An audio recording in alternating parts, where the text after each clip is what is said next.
kita lanjut ke segmen ketiga, Bu ya. Ini tadi terkait dengan jenjang eh, pendidikan vokasi, Bu. Jadi kita kan nggak bisa memungkiri, Bu ya, banyak lulusan perguruan tinggi vokasi atau perteknik ini yang punya prestasi akademik yang baik sekali. Kemudian yang melanjutkan pendidikannya ke jenjang pasca sarjana. Nah, pasca sarjana itu kan ada dua pilihan lagi, Bu ya. Pasca sarjana umum atau pasca sarjana vokasi. Nah, bisa dijelaskan nggak, Bu, perbedaannya atau bagaimana sebaiknya mereka ini yang punya prestasi akademik yang luar biasa, saya mau tetap di vokasi atau saya pindah ke S2 gitu ya, magister biasa gitu, master science lah mungkin ya. Mhm. Silakan.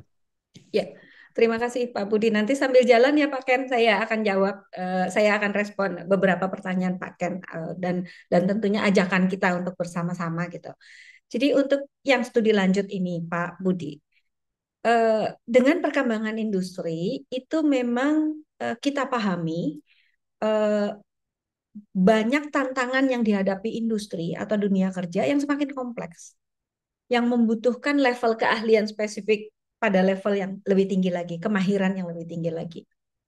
Nah, kita sudah pahami bahwa yang namanya magister dan doktor akademik itu kan diberi mandat untuk menguatkan teori keilmuan, mengembangkan teori-teori baru yang mungkin nanti akhirnya menjadi cabang ilmu baru gitu ya, atau ranting ilmu baru.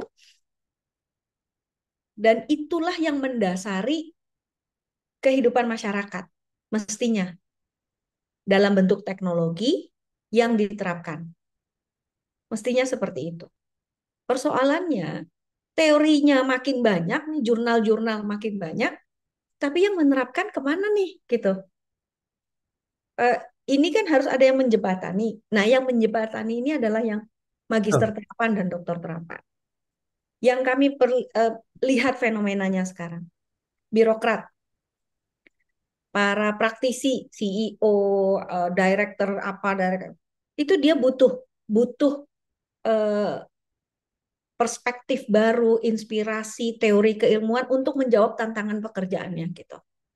Lalu dia mengambil magister atau doktor. Tapi yang dituntut adalah dia mengembangkan ilmunya. Orang saya mau nyelesain persoalan di industri saya gitu. Nah, kami siapkan magister terapan dan doktor terapan untuk itu, Pak Budi. Untuk orang-orang yang ingin mendapat penguatan teori konsep keilmuan yang kemudian nanti mereka ramu menjawab tantangan keseharian pekerjaannya atau tugas-tugasnya. Dan ini sudah mulai ada di luar negeri juga ada. Memang mereka tidak menyebutkan sebagai applied science atau apa, tapi mereka menyebutnya begini. Doktor dengan industrial based learning. Hmm. Ya, ya semua studi kasus, semua urusan, semua penelitian yang kita sebut sebagai so-called penelitian itu basisnya adalah persoalan industri. Jadi bagaimana kandidat ini, mahasiswa ini menggunakan teori-teori yang ada secara kreatif, inovatif untuk menyelesaikan persoalan yang dihadapi di industri, bukan untuk membuat teori baru.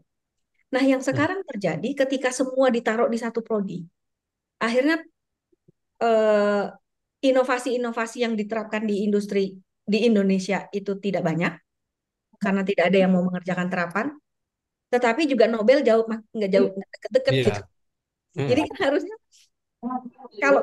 kalau kita kokoh di sini, inovasi untuk industri makin kuat karena ada yang mikirin ke situ spesifik yang didukung oleh teori-teori keilmuan yang makin kuat yang kemudian kita makin dekat ke Nobel. Mestinya gitu ya Pak, tapi situasinya sekarang masih campur aduk dan Ya. eh, kami sepakat untuk mulai lebih konsentrasi di sana. Tidak bermaksud bikin segmentasi, tetapi justru untuk menguatkan mandat masing-masing supaya jangan ke kiri ke kanan. Terapan teknologi-teknologi kita, terapan kita itu tidak kuat, Pak. Tidak Iya. menguat.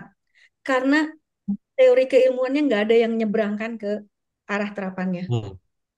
Tidak banyak yang mengerjakan itu karena di doktor dan magister kita terus menghasilkan gagasan baru, teori baru, konsep baru, tapi yang menerapkan ke teknologinya tidak banyak. Demikian juga teknologi-teknologi yang ada sekarang tidak didasari yang ini karena nggak nyambung, komunikasinya nggak nyambung. Jadi ini yang harus diperkuat. Dan Dan tadi, banyaknya nyebrang Bu, izin Bu.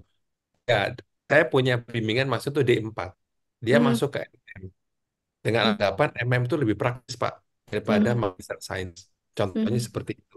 Nah, ini yang menjadi pertanyaan juga ya. Apakah nyebrang ini yang Ibu khawatirkan, ilmu praktisnya dia itu nggak berkembang gitu. Walaupun yang dia studi itu apa yang dia studi waktu D4, Bu ya. Ini saya pengalaman pribadi, Bu, sebagai pembimbing nih, Bu.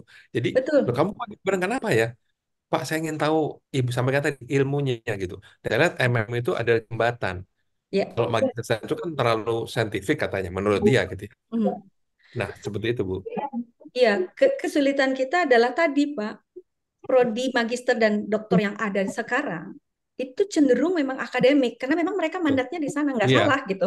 Cuma yang mau masuk ini jadi loh saya sebenarnya masuk MM tapi kok MM-nya lebih banyak teori lagi ya gitu. iya, Eh, iya, ya betul. tapi memang nah ini yang sekarang kita mau ayo yuk kita sama-sama deh gitu ya.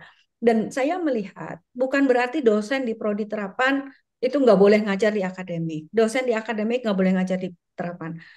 Sekat-sekat itu ayo kita lepas Iya, gitu. Karena eh, pemahaman keilmuan dalam konteks teknologinya kan harus juga kuat ya Pak.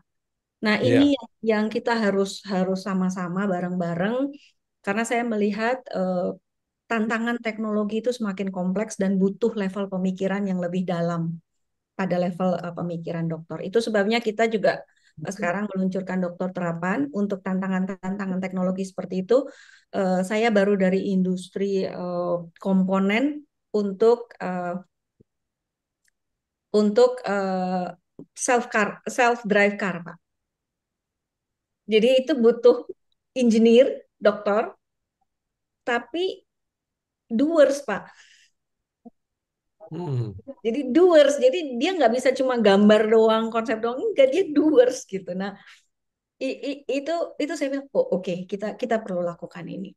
Dan seperti tadi yang disampaikan oleh Pak Ken, kemahiran seseorang, kalau saya menyebutnya seseorang bisa sampai ke maestro, itu hampir selalu butuh waktu, Pak Ken. Selalu butuh waktu, selalu butuh kesabaran, selalu butuh eh, konsistensi ya. Bahkan saya kalau di dalam Islam kan sering menyebutnya istiqomah gitu. Di situ gitu. Waktu saya diskusi dengan BPS untuk membahas dan mendalami data Sakernas, BPS itu menggunakan segmen usia 15 tahun, Pak Ken. Saya bilang nggak adil, jangan 15 tahun. Lulusan SMK itu, ups, saya freeze. Lulusan SMK itu 17-18. Kalau dihitung 15, anak SMK dihitung, ya jadi banyak pembaginya. Jadi persentase yang dapat kerjaannya sedikit, saya bilang. Lalu BPS bilang, gak bisa Bu, untuk kebekerjaan kami harus hitung mulai dari usia 15 tahun karena ILO itu membolehkan kebekerjaan 15 tahun. Jadi saya sepakat Pak Ken, regulasi kita harus memungkinkan anak-anak kita setelah usia 15 tahun dibelajarkan bekerja.